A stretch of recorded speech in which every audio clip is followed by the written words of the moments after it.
We need to get on the right page. Need to approve the agenda. Guys, motion and support? Motion and support to approve the agenda. All in favor indicate by saying aye. Aye. Pass 3 to nothing. Wasn't there an item that you're adding to the agenda? Yeah, there should be an item that gets added. Oh, You have yes. that? Yes. yes, okay. We gonna have to back up a step here. We need to add a item to under new business.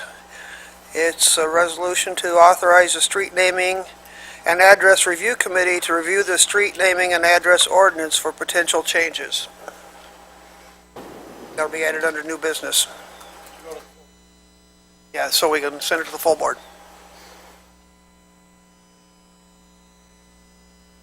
I don't have the paper copy. You were right on. I thought it was going to new business. Well, oh yeah. Business, wherever that is, where is new business? Or you don't have a new business.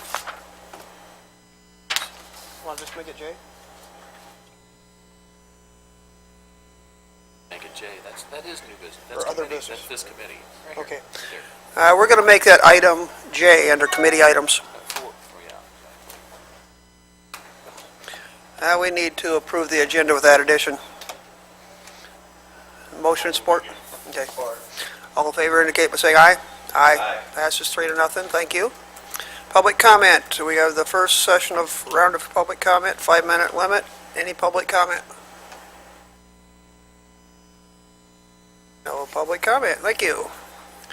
Move on to committee items. Item 4A, we need any changes to the minutes? If not, we need a support and motion and support to approve the minutes as written. All in favor indicate by saying aye. Aye. Passes 3 to nothing. Next, we move to item 4B, our monthly financial statement report. Welcome, Jim. Thank you, Mr. Chairman, members of the committee. We're presenting the financial statements for the 4 months ended in April. It's 4 months, or 1/3 of the fiscal year. Our expenditure total is right at 33%, pretty much on target. We have the usual explanations for variance beyond that. If we look at the general fund chart, again, we're pretty much on track with the historical trends, both on the revenue side and the expenditure side. So, be happy to answer any questions. Thank you. Any questions, discussion? Thank you very much. We'll move to item 4C. We have 2 items of business here. We need to approve a contract for Dysart Concrete for $178,168 for parking lot improvement at the Human Services Building. And secondly, we need to transfer $30,000 in funding over to have enough money to pay for that contract out of the parking lot fund. Any questions? Discussion?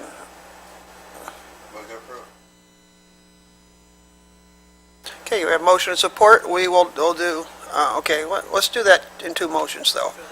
Yes? David has a question. Yes. I was just going to ask Rick if the bids came in line with what you anticipated. It did. Okay. Okay, first thing we probably need to do is transfer the $30,000 into the account so we can pay for it all. Any motion and support? Transfer. Support. Motion and support. All in favor indicate by saying aye. Aye. Aye. Passes 3 to nothing. Okay, next second action we need to do here is to approve the awarding of the contract to Dysart Construction. So moved again. All motion and support. All in favor indicate by saying aye. Aye. It was 2 actions. Okay, another one for facilities. We need to approve the purchasing for a heating and cooling upgrade for the new 911 center. I'd move it to the full board. Yeah, it goes to the full board. Motion and support. All in favor indicate by saying aye. Aye. Thank you. Next up, we have IT. Welcome. Thank you. Thank you, Don. We have here a status report. I guess this is a quarterly report or just an update? This ends up being a 6-month report, which covers the period from last June. Shown here is the departmental staff. Chosen to outline some of the projects that have been conducted through the department. We've had a number of interesting projects, starting at the workstation levels. We've upgraded from Windows XP to Windows 7. We've also done a number of projects with regard to electronic document imaging and updated to newest version of Office. And as you all know from earlier meetings, we're in the process of starting up the implementation of a new financial system. We've done a number of support with mobile applications for mobile units using the New World Mobile software for the sheriff and the city PD and some of the fire departments. We've also worked on replacing end of technical life equipment for the sheriff's department. Network-wise, we've been working to upgrade the network to provide greater speed and functionality. This includes increasing the performance of the network. We also have brought up recently a new storage area network, which should provide greater performance. There's been a number of changes in the data center with regards to the AS400 and with regards to Active Directory. We've also upgraded our software and our uninterruptible power supplies. There have been a number of enhancements on the website. I won't go through all of them, but there have been enhancements as well as new additions to the website that provide greater functionality. We've also been upgrading the website to allow for fillable forms so that users to the website can fill and electronically mail these forms out. We've also improved our posture with regard to cybersecurity, and we have capabilities in place to block malicious software from entering the county domain. There's been a number of changes with regard to GIS, and mainly in the area of the parcel fabric and the local government models. We're working on the ArcGIS online capability, and then I guess the last big thing was the improvement of the crime map availability on the website. We've had a number of miscellaneous projects that have come up. We're supporting video teleconferencing for the courts. There's a new initiative which was recently approved by the board for multifunction printers, which will result in cost savings to the county. We're also planning for relocation of the department from the 16th to the 11th floor of the tower building. We're also working on wireless access points. One of the new things that I've introduced since I became director 2.5, 3 months ago is the implementation of project management to ensure that projects are done in a on-time, on-budget manner. And the last thing is I've started implementing what are called best-of-breed processes and procedures. These are processes and procedures that are commonly used at large data centers that usually meet very high standards for efficiency and productivity. So we're looking at ways to improve processes and procedures and gain the efficiencies of using these types of approaches within the department. Also not shown in this presentation is our support for the 9/11 Center. We've been working with the Sheriff's Department to help them identify their technological needs and work with them in the planning process. A little bit about our workload.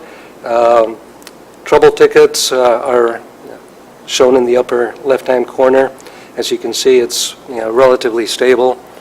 Trouble tickets do vary depending on the projects that are being done. For example, as we did an upgrade from one operating system to another, we had a different number of trouble tickets coming through. Before, there was also a change to a different telephone system from the Cisco to the Mitel. In the lower left are the number of hours required to close a ticket, and you can see that's been declining. On the right is a pie chart that shows the relative preponderance of the types of trouble tickets that we have, shown by the exploded pie chart. As you can see, there's a number of different areas. We are, as part of our proceduralization and best-of-breed process, looking at ways to improve our efficiency and basically look at ways of preempting some of these problems from occurring. And that is my presentation. I'll take any questions the board may have. I have one, nothing real earth-shaking, but what's the purpose of moving from the 16th floor to the 11th floor? It provides for additional floor space. The 16th floor is a little bit larger, and it provides an ability... I'm sorry?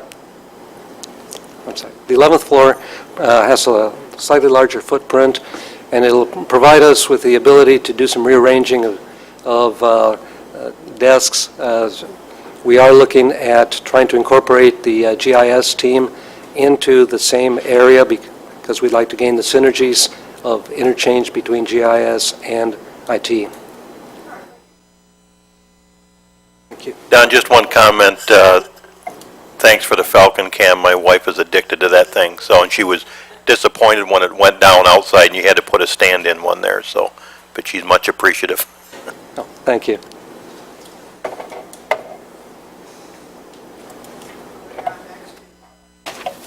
Moving on next to item F. Department JC Dot is requesting the purchase of two glider trucks. These are kit trucks. You put your own engine and things in. It'd be a total purchase price of $312,800. This could be sent to the full board. Need a motion and support or questions? I'd move to approve the request. Okay, we have a motion and support. All in favor indicate by saying aye. Aye. Passes 3-0. Next up, we have, let me get screen ahead here. Purchase of two tandem plow trucks. Purchase prices will be through My Deal, $117,022 each. Any discussion? I'll support it, and then just one point, all these are budgeted, correct, Bob? Yes, sir. Yeah, Okay. I'll support it. Okay, motion and support. All in favor indicate by saying aye. Aye. And lastly, for Jackson County Department of Transportation, item H, wish to purchase 4 light-duty dump trucks and 4 3/4-ton extended cab pickup trucks. Have a motion and support. I have a question. No, these are different. Oh, is it? Okay. Yeah, one's My Deal, one's Macomb County. Okay, I was wondering about that, just for my own information. Comes to a total purchase price of $207,000.12. Okay, we have a motion and support. All in favor indicate by saying aye. Aye. Passes 3-0. You have your trucks. Thank you. Next up, we have the treasurer or the land bank chair. Which would you like to be identified as? Well, we can talk about the land bank property acquisition. I think that's what was submitted for the agenda, so, Go ahead. okay. The land bank, at our last board meeting, wanted to see about acquiring properties from the tax foreclosure cycle this year. So this memo kind of outlines the thought process behind wanting to acquire those properties. This is my first stab at this, so if there's questions and if I've omitted anything, please ask and we can work our way through it. But we have, the land bank has acquired tax foreclosed properties in the past.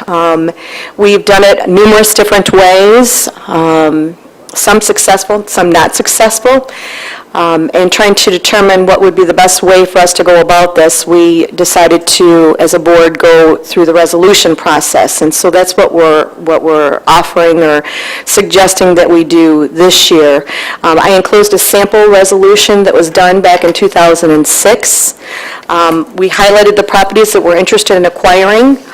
It is acquisition through paying the minimum bid, and that is the taxes and any admin, either interest or maintenance fees, attorney fees, any fees associated with that property. You see that outlined in the grid that I provided. So the land bank would be paying that balance of the taxes off to the delinquent tax revolving fund. And the statute does allow for the land bank to acquire properties through that way. What we're asking the county to do is to partner with us to accomplish this. Discussion?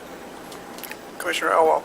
Aaron, just a couple of questions. It looks like 2 are planned for removal and 5 to repair and sell. And we had substantial discussion over the last couple months when CAA was talking about doing improvements to buildings, and I was concerned at that time about the huge amount of money that they put into them. Just for purposes of discussion, they'd put $100,000 in and sell for $50,000. That's not the case with any of these homes, correct? That is correct.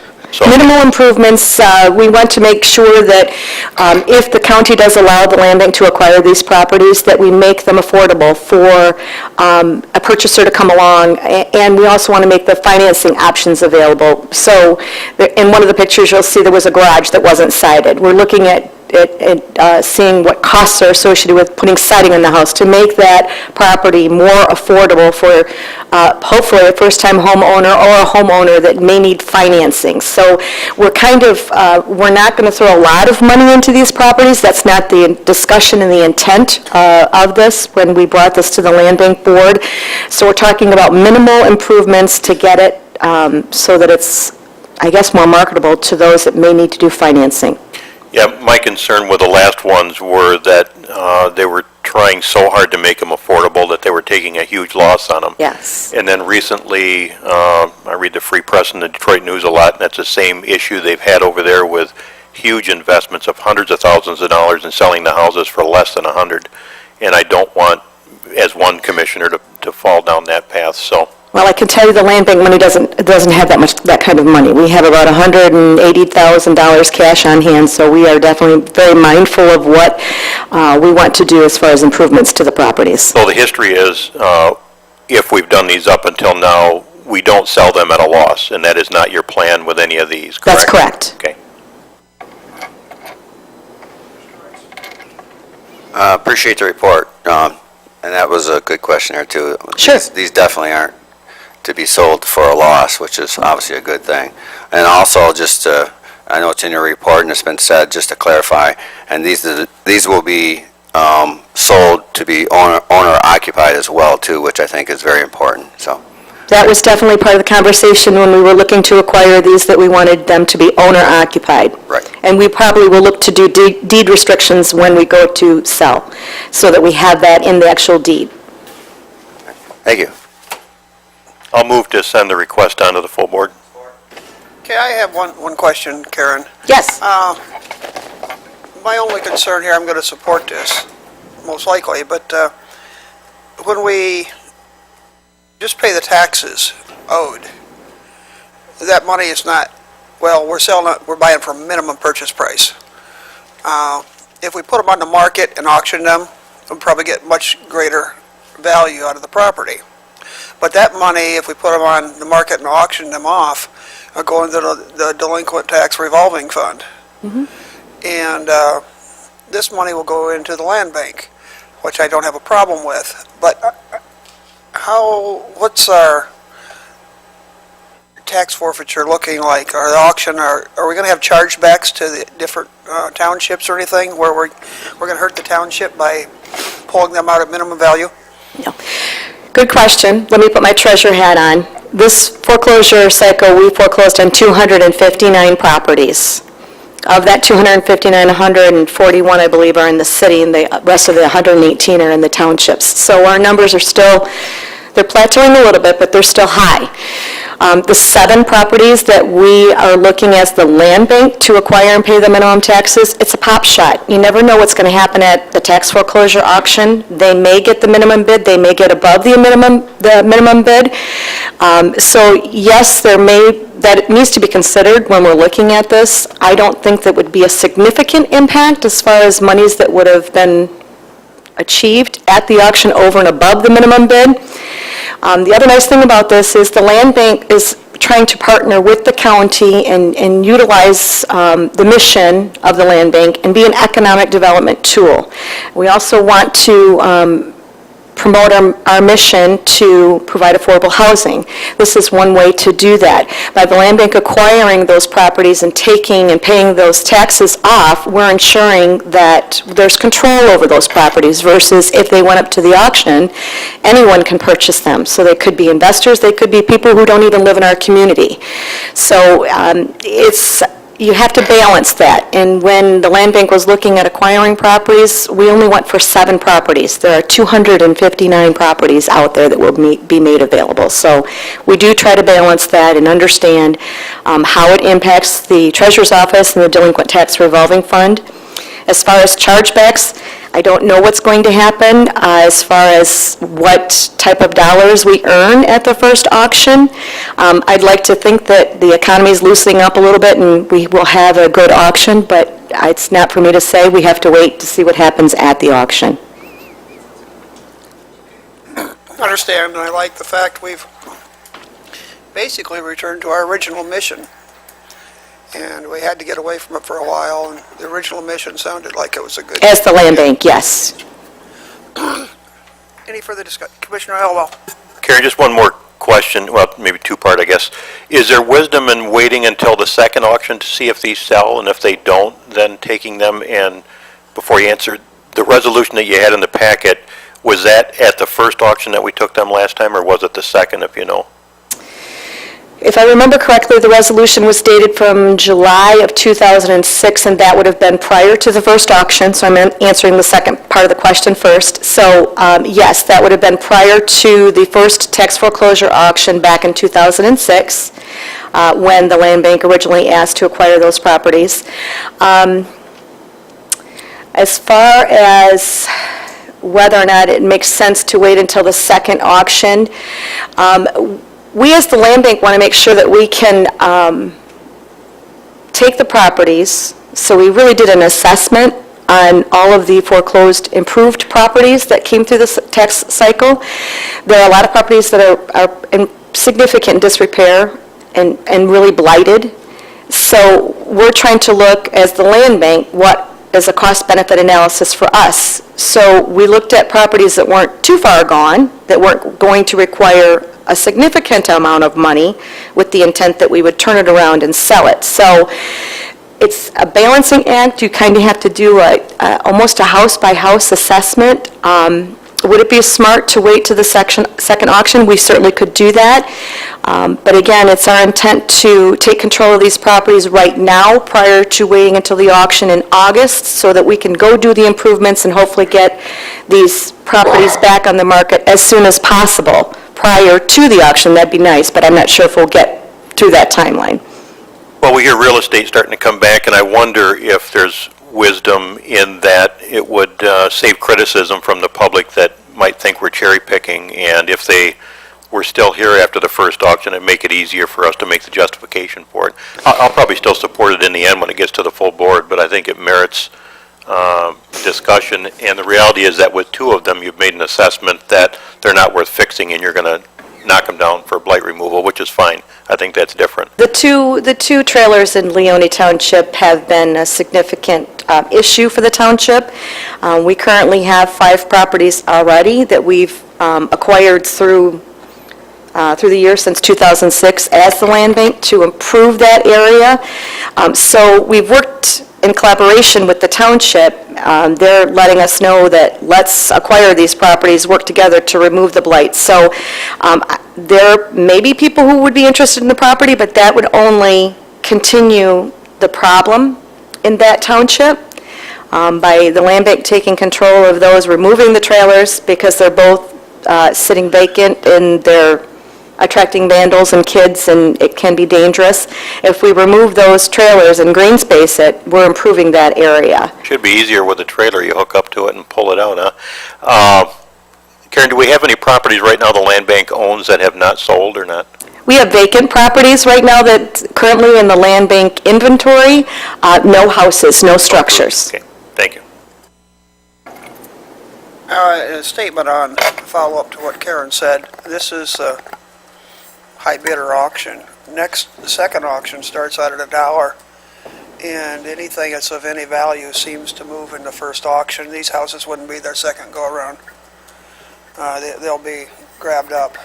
And they're not the cream of the crop, I can tell you. They're not like lakefront property or anything like that. We've been, like I said, we've been mindful in choosing and requesting acquisition of these properties. They definitely are not the cream of the crop, so to speak. Any other discussion? We have a motion and support? All right. All in favor indicate by saying aye. Aye. Thank you. Thank you very much. Thank you. Okay, we move now on to item J. It's been added to the agenda. It's the addressing issue. Yeah, okay. Welcome, Scott. Pardon? I was looking for it. The overview is to allow the street naming and address review committee to take a look at the street naming and addressing ordinance and suggest changes back to the full county board. That committee is made up of a number of people in this county that are, and they're defined by ordinance, by the ordinance, who they will be. It involves the communities that we're looking at that time. We've asked Mr. Tallis if he'd be interested in sitting on that as the supervisors, as the chair of the Supervisors Association, start looking at that ordinance, so, and come back to you with suggested changes. Thank you, Scott. Questions? Discussion? I'm assuming that what Scott is proposing has been approved by the administrator. Scott, how successful or how often used is the current addressing ordinance? I find that my township seem to want to back away and do nothing. That's part of the problem, is that the original ordinance was adopted in October of '06. There was some changes made to it in '09, I think early '09. And, you know, we've been into this, going on, 7, 8, 9 years. What are we, '06 through now, 13, no. Yeah, 10, 7 years. And honestly, personal opinion is we're no better off than when we started, because it is politically volatile for a community to deal with addressing that we aren't moving forward. So the committee is going to look at that as one of the discussions and come back and see if we can design something as part of the ordinance review that'll work for the county. Yeah, it seems to be ineffective. There's something missing there. Any further discussion? Need a motion and support to allow the committee to go ahead and review the ordinance? Yeah, it's got to go to the full board. All in favor indicate by saying aye. Aye. Thank you. That's all committee business items. Move on to other business. We need a motion and support to pay the claims. Motion and support. All in favor indicate by saying aye. Aye. Passes 3-0. Moving on to other minutes. I don't see any. Reporting schedule. Looks like we just have finance next month. We return to public comment. Any public comment? Apparently, there's no public comment. Committee member comment? Meeting is adjourned. Thank you.